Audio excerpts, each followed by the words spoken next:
Bonjour à tous, merci d'être parmi nous. Première conférence.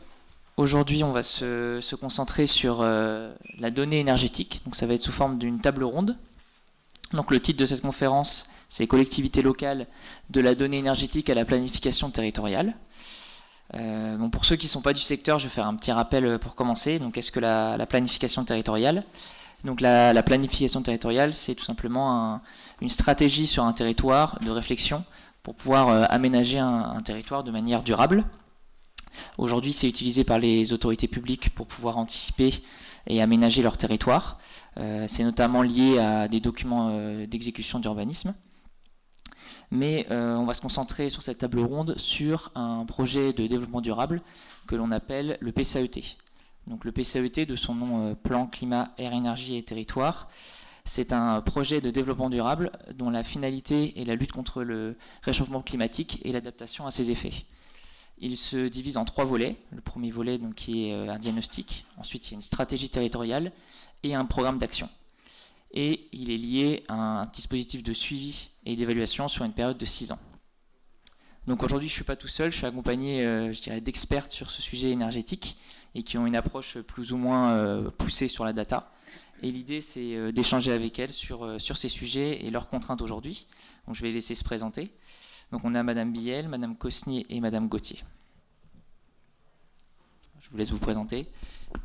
Dans l'ordre de la liste, pas de l'ordre peu importe, allez-y. Moi, je suis Mélanie Cosnier. Bonjour à toutes et à tous.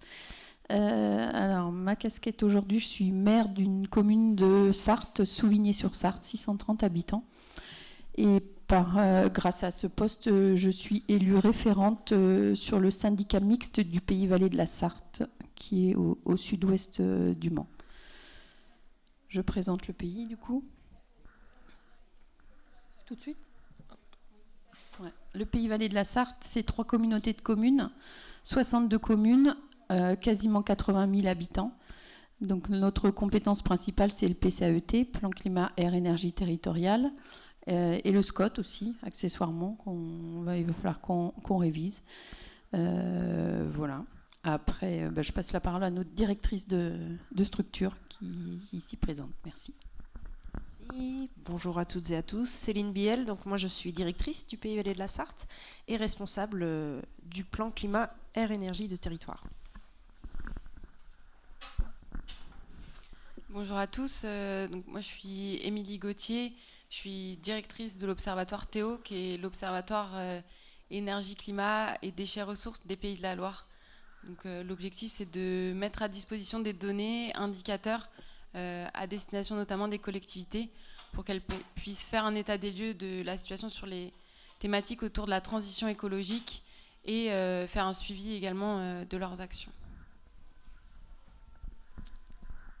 Merci bien. Et enfin, moi-même, Dorian Cosso. Donc moi, je suis ingénieur commercial, je travaille dans un bureau d'études appelé Acajoule.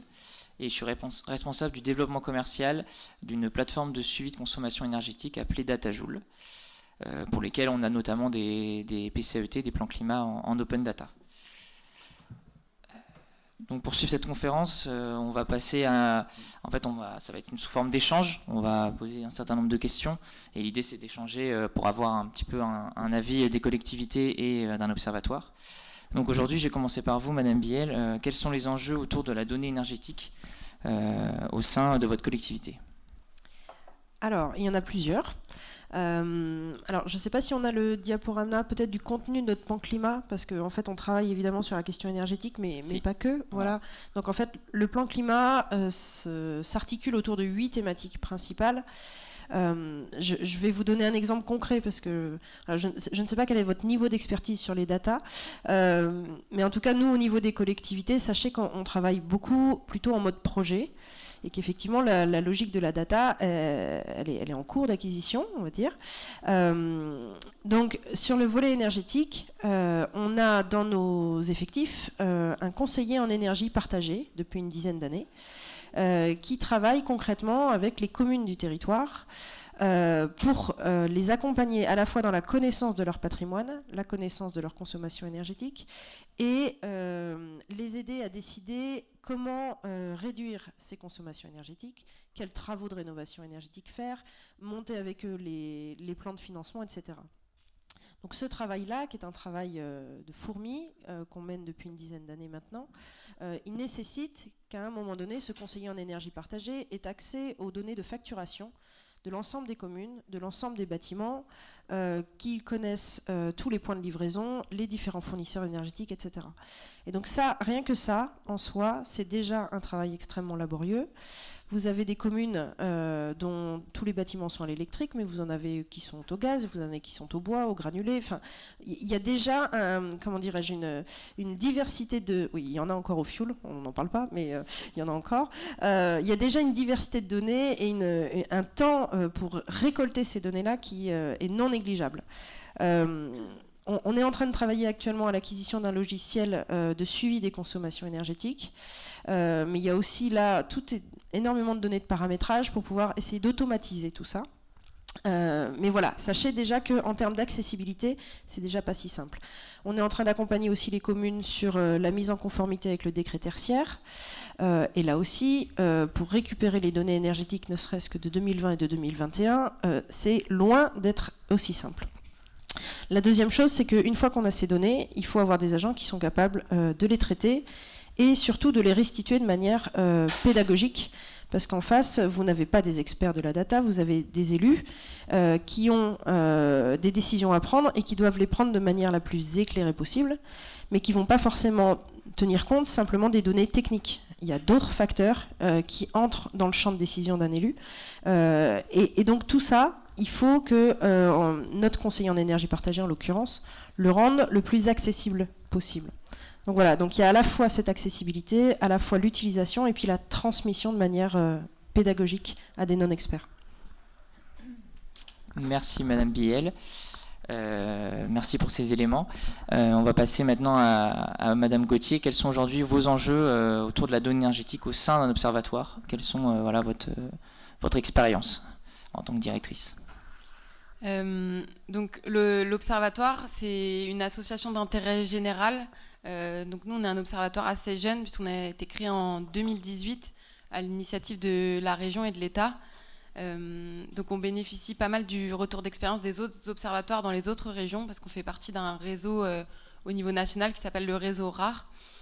Donc il y a beaucoup d'enjeux autour de l'utilisation des données et de leur collecte. Je vais en citer 3 aujourd'hui pour illustrer les problématiques qu'il peut y avoir. Donc le premier, c'est l'enjeu autour d'avoir des données de référence et être transparent sur la méthodologie, dans le sens où sur un sujet, il peut y avoir plusieurs sources de données, plusieurs structures qui proposent des indicateurs. Donc il faut décrypter la méthodologie parce qu'on sait qu'avec de la donnée, on peut un peu dire ce qu'on veut en fonction de comment on le présente, qu'est-ce qu'on prend en compte, qu'est-ce qu'on exclut. Donc nous, on a ce devoir de transparence pour avoir des données de référence et si possible à différentes échelles géographiques pour permettre également la comparaison et que chacun ait un indicateur calculé de la même façon pour pas qu'il y ait de débat. Et c'est également un compromis entre la qualité de la donnée, le délai de mise à disposition, parce qu'il faut du temps pour traiter des données et en même temps les collectivités, elles ont besoin de données récentes. Donc il faut trouver ce juste milieu pour choisir. Ensuite, il y a le sujet de la collecte des données. Certaines données sont très diffuses et donc il faut définir jusqu'où on va sur la collecte de données. Un exemple sur le sujet de l'énergie, un des modes de chauffage, c'est le bois domestique. Mais avoir les données sur le bois domestique, savoir combien de bois est consommé dans les cheminées des particuliers, c'est un travail très important et en même temps qui est très, très coûteux et c'est difficile d'aller voir chaque ménage pour savoir combien il consomme et à quel équipement il a aussi pour avoir une idée du rendement. Donc ça, cette collecte de données, c'est un enjeu aussi. Et troisièmement, il y a le côté communication et prise en main. Donc Madame Biel en parlait juste avant. Il y a un besoin de pédagogie, un besoin que les données qu'on produit arrivent dans les mains des personnes qui en ont besoin et qu'elles puissent s'en servir et les utiliser. Donc on a ce travail de communication par rapport aux choses qu'on produit qui sont disponibles sur notre site internet. Voilà, on est aussi récent, donc il faut savoir expliquer et amener les gens à l'utilisation. Merci Madame Gauthier. Alors on a parlé accessibilité, qualité de la donnée, collecte des données et formation. Donc c'est des sujets qui sont criants et assez importants sur ces sujets de la data, surtout pour la planification territoriale. En effet, pour planifier des formations et des choses sur la durée, il faut avoir les bonnes données. Ensuite, les échanges qu'on pourra avoir, ça va être autour des difficultés liées à ces enjeux. Ça va être intéressant d'avoir un état de l'art autour de ces difficultés pour un observatoire et aussi pour une collectivité. Peut-être passer la parole à Madame Cosnier. Savoir un petit peu quelles sont les difficultés en tant qu'élu que vous avez observées autour de ces enjeux de la donnée énergétique. Merci. Donc moi, ce que j'observe en tant qu'élu, c'est qu'il y a un manque de formation. L'idée, ce serait d'utiliser ces données data, mais on a les agents qu'on recrute n'ont pas forcément cette formation de collecteur de données informatiques. Il y aurait donc un besoin de formation dans les collectivités pour animer le PCAET et aussi pour collecter ces données. Il y a aussi un manque de temps et de moyens. Les agents qu'on recrute, typiquement notre conseiller en énergie partagée, il passe déjà énormément de temps sur le terrain, essayer de collecter. Et si en plus il faut qu'il rentre tout, ça prend un temps phénoménal. Il va falloir qu'on lui demande de travailler jour et nuit. Je ne sais pas s'il va être d'accord. Il y a aussi le manque de culture d'organisation d'un PCAET, savoir comment ça s'organise, un plan climat et énergie territoriale, qu'est-ce qu'on met en avant, et on ne peut pas tout faire en même temps. Tous nos 8 plans d'action, là, c'est pas possible de tout faire en même temps. Donc comment ça s'anime, comment ça s'organise. Une difficulté, c'est de réussir à mobiliser les élus et les services en même temps. Alors ça, c'est encore... alors il y a des élus qui sont très motivés, qui sont là régulièrement, et puis il y en a d'autres qui sont un petit peu moins. Alors me demandez pas pourquoi. J'ai pas la réponse. Il y a peu de dissociation entre les indicateurs de suivi et de résultats. Il faut avoir des indicateurs pertinents pour les actions, et c'est aussi une des difficultés. Les compétences en externe, il y a la problématique aussi de compétences en interne. Les bases de données citoyennes du territoire demandent un consentement des citoyens. En l'occurrence, on ne peut pas aller sur leur page Enedis, et puis prendre les données. Il faut demander le consentement de chaque citoyen, aller collecter les informations. Et tout ça, il faut donc, comme je le disais, une formation en amont. Et il faut énormément de temps pour faire toutes ces collectes. Merci. Merci Madame Cosnier. Et avoir un petit peu les difficultés pour un observatoire, Madame Gauthier. Alors les difficultés, il y en a plusieurs, et puis c'est un peu en miroir de ce que peut ressentir une collectivité, je pense. Donc nous, un des enjeux et des difficultés, c'est de comprendre et de répondre aux besoins des collectivités, dans le sens où les collectivités n'ont pas toutes le même niveau de connaissances, n'ont pas toutes la même ingénierie pour traiter ces sujets-là. Donc nous, on va essayer de diversifier les modes de valorisation de nos données. On va faire des cartes statiques comme celle que vous avez pu voir, qui est facilement utilisable en mettant sur un PowerPoint, par exemple. On va faire des graphiques et des cartos plutôt interactives pour pouvoir aller un peu plus dans le détail sur les données. Et on va aussi mettre les données en open data, celles qui peuvent l'être, pour que les acteurs qui veulent remanipuler les données, les mettre en forme différemment, puissent également le faire. Donc on essaye d'avoir des remontées pour savoir quels sont les besoins, quels sont les manques, pour pouvoir répondre au mieux. Mais une des stratégies, c'est aussi de diversifier pour que chacun puisse trouver son compte en allant sur notre site internet. Le deuxième point qui a été abordé, c'était de combiner des indicateurs de suivi et des indicateurs de planification plus globaux, dans le sens où nous, il y a des données qu'on va pouvoir fournir avec des acteurs qui font des bilans, notamment RP de la Loire qui va faire des bilans à l'échelle EPCI sur les consommations d'énergie globale, les émissions de gaz à effet de serre. Donc ça, c'est des données qu'on pourra fournir aux collectivités. Et à côté de ça, il y a des indicateurs qu'elles seules peuvent construire et mettre en place, parce que nous, on ne va pas savoir exactement tous les projets, par exemple, de rénovation énergétique des bâtiments publics.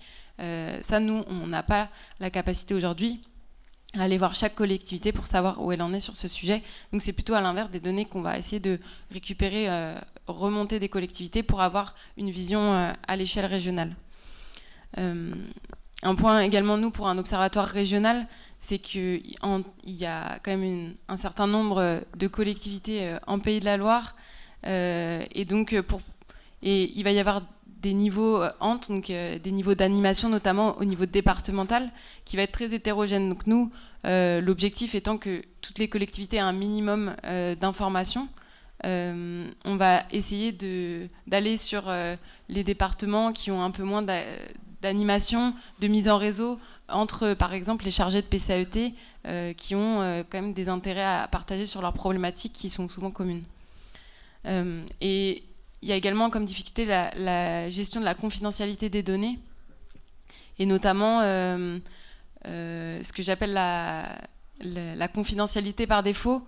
On n'a pas trop posé la question quand la donnée a été collectée, et du coup, par défaut, elle devient confidentielle, mais en fait, elle pourrait être libérée.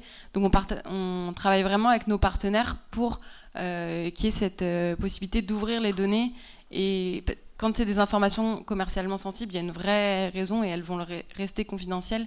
Mais il y a des cas où c'est vraiment plutôt par usage, et en fait, la réponse négative est plus facile que la réponse positive. Donc nous, on travaille vraiment à ça pour ouvrir les données et les mettre à disposition du plus grand nombre.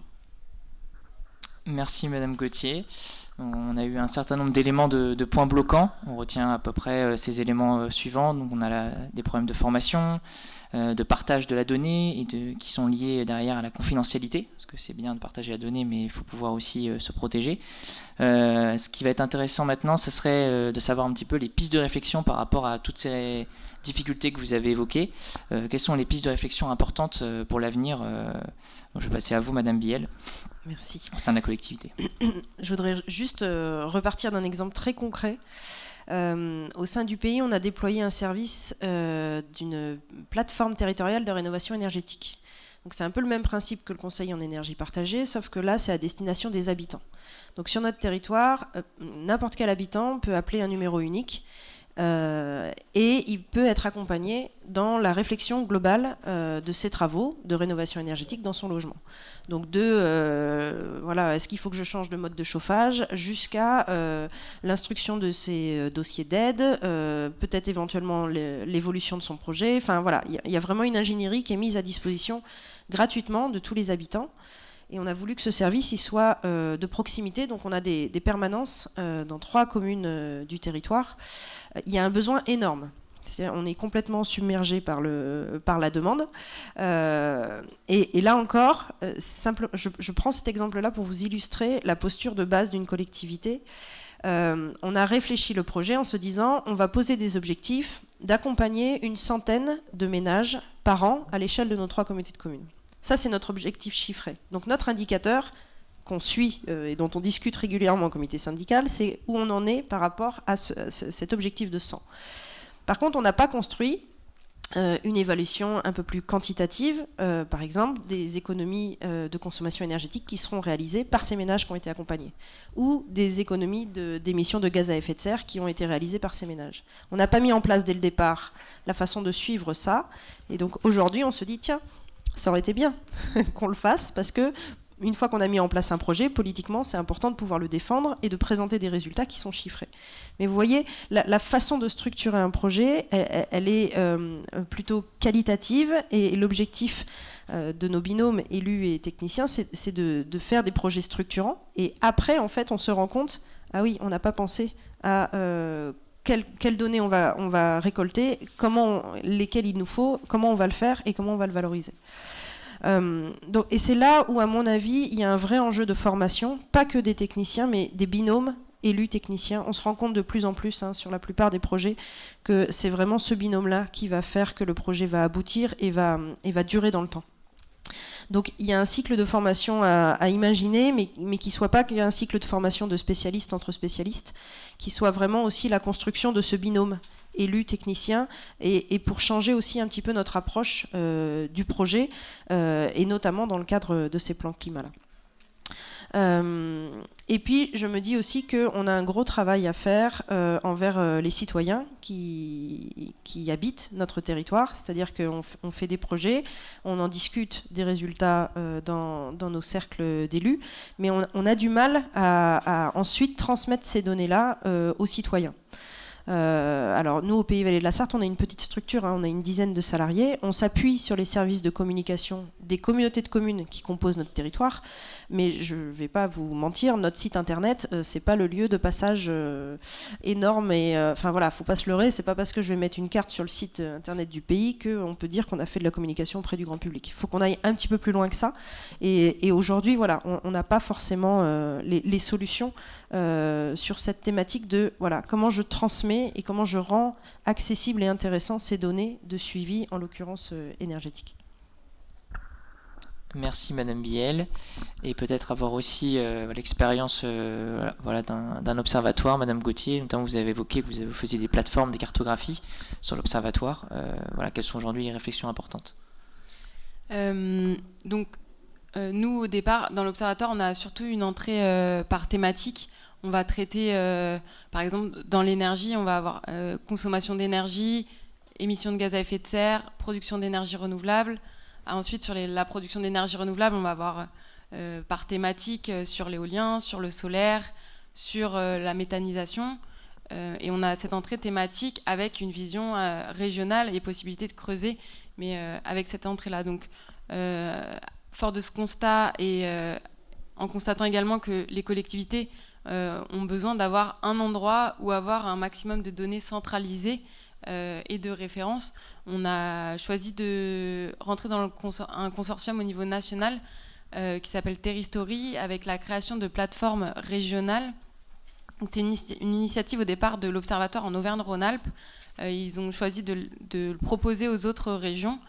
Donc on a ouvert une plateforme Terristory Pays de la Loire avec l'ambition de mettre à un endroit les indicateurs pour les collectivités sur différentes thématiques. Donc c'est une entrée plutôt territoire, avec la possibilité aujourd'hui donc on a un module indicateur avec un certain nombre d'indicateurs qui sont visualisables au niveau de la région, au niveau du département, au niveau de l'EPCI, mais également un module équipement avec tout ce qui va être installation à la fois sur l'énergie mais aussi sur les déchets, puisque c'est également dans notre périmètre depuis 2021.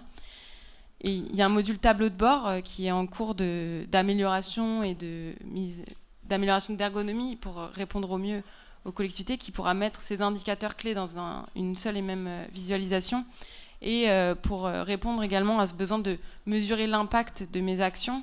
On est en train de travailler à la mise en place de modules qu'on appelle stratégie territoriale, où une collectivité pourra rentrer ce qu'elle a prévu, par exemple en termes de rénovation énergétique, et après, alors ça reste un modèle statistique, mais de dire, voilà, si je fais 100 rénovations énergétiques, l'impact sur les émissions de gaz à effet de serre ou sur la consommation d'énergie de mon territoire, il sera de telle façon, sur telle typologie d'énergie, pour essayer d'avoir un cadre commun pour les collectivités qui n'ont pas forcément l'ingénierie de développer des modèles sur ces sujets-là. Après, rien n'empêche à des collectivités qui ont les moyens, que ce soit humains ou financiers, d'aller plus loin et d'avoir leurs propres outils, mais ça permet d'avoir quelque chose de commun pour les collectivités des Pays de la Loire. Et pour la formation, un dernier point, c'est que nous, donc là on a développé un certain nombre d'outils, et l'idée c'est de mettre en place des formations pour que les acteurs qui le souhaitent puissent prendre en main ces outils et savoir comment les utiliser. Merci Madame Gauthier. Donc voilà, il y a des véritables enjeux autour de la donnée énergétique. Donc on arrive à la fin de la table ronde. On voit, voilà, pour conclure un petit peu ces échanges, on voit que l'utilité d'avoir une plateforme qui centralise les données et d'avoir une qualité de données assez importante et de faire voilà, attention aussi à la confidentialité des données. On se dit que c'est vraiment intéressant à la fois pour un observatoire et une collectivité de pouvoir centraliser ces données et les partager au maximum et impliquer de manière plus importante les citoyens dans ce processus. Je ne sais pas s'il y a des questions en ligne ou ici.